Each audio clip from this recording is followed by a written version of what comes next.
En Algérie, les migrants subsahariens qui sont là-bas vivent et subissent le racisme. Et lorsque tu parles avec justement ceux qui sont là-bas sur le terrain, c'est-à-dire eux-mêmes qui ont vécu là-bas, je vais les laisser témoigner parce que voilà, les mots vaut mieux que les images. Donc mon frère, camarade, dis-moi un peu, fais-moi un peu ton retour d'expérience toi sur l'Algérie. Les Algériens sont racistes, que les subsahariens qui sont là-bas, on les torture, on les traite mal, etc. Toi, qu'est-ce que tu peux me dire? En tout cas, bonsoir, salam alaikum à tous. J'espère que tout le monde va bien. En tout cas, moi, mes vécus en Algérie, ça a été vraiment extraordinaire. Parce que moi, l'Algérien, d'abord de nature, c'est quelqu'un de beaucoup croyant, islamique, vraiment qui a une générosité pas possible, Mohamed. Ouais, parce que moi, j'ai vécu en Algérie à Magnia. Magnia, c'est à quelques kilomètres juste de la frontière d'Oujda, Maroc, Algérie. Et là-bas, j'étais avec mon boss, il travaillait dans l'immobilier, il était ingénieur en bâtiment. Moi, j'étais manœuvre sur son chantier. Et c'est quelqu'un, franchement, qui a fait beaucoup pour moi. Qui me payait comme ça 150 dirhams par jour. 15 euros par jour. 15 euros par jour. Il me faisait manger dans des restos où je ne payais pas. Je mangeais chaque jour. Et même quand je partais où on vend les poulets, autres, quand je veux acheter des poulets, en fait, hormis le restaurant, quand je suis prêt à aller à la maison le soir, quand je vais pour acheter le poulet, il y a un Algérien comme ça de passage, il ne me connaît pas, il m'achète le poulet. Il m'achète le poulet, en rentrant, mais il y a des gens qui me demandent comme ça, le frère, tu habites où? Je les montre la maison et ils me demandent qu'est-ce qui manque chez moi, si c'est couverture, si c'est les marmites, les gaz. En tout cas, il me donnait tout. Ça c'est le peuple algérien de manière générale. Franchement, honnêtement, je ne peux pas mentir. Islamiquement, ceux que moi j'ai croisés, ceux à qui j'ai eu affaire, vraiment c'était des hommes généreux, des hommes bien. Et comparable aux autres Arabes avec qui j'ai vécu, sincèrement, c'est différent. D'accord. Voilà. Laisse un peu...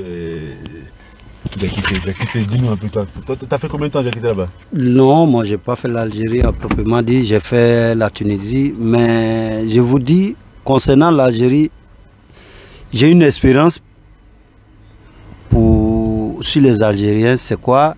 C'est qu'un peuple qui t'arnaque, le noir qui vient pour t'arnaquer, quand tu vois un autre noir, c'est normal que tu vas décharger une colère noire sur ce dernier, parce que le noir est égal au noir.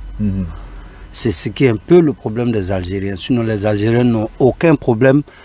Tous mes amis qui ont vécu en Algérie, quand ils viennent, ils disent mais l'Algérie est mieux 10 000 fois que voilà, le gain c'est facile, le gain est facile, et puis ils ont plus pitié de l'homme noir, mais à force d'abuser de leur gentillesse, ils deviennent par contre des méchants. Sinon, ce n'est pas des méchants, et tant que des méchants. Oui. Moi-même, j'ai vécu ça en fait. C'est pas moi-même qui ai eu la zakat, mais j'ai des amis qui ont eu. Et en fait, l'Algérien, ils sont meilleurs. Mais le problème de l'Algérien, en fait, ils disent comme ça que quand tu es bon avec eux, ils sont des fois bons. Et quand tu es méchant, eux, ils deviennent automatiquement des fois méchants. En fait, ils sont ton reflet comme un miroir, quoi. Ils sont ton reflet. C'est-à-dire quand tu es devant l'Algérien, tu es bien, tu te comportes bien, tu es musulman, tu ne fais pas de bêtises. En tout cas, lui, il est bien avec toi. Il est prêt même à aller dormir.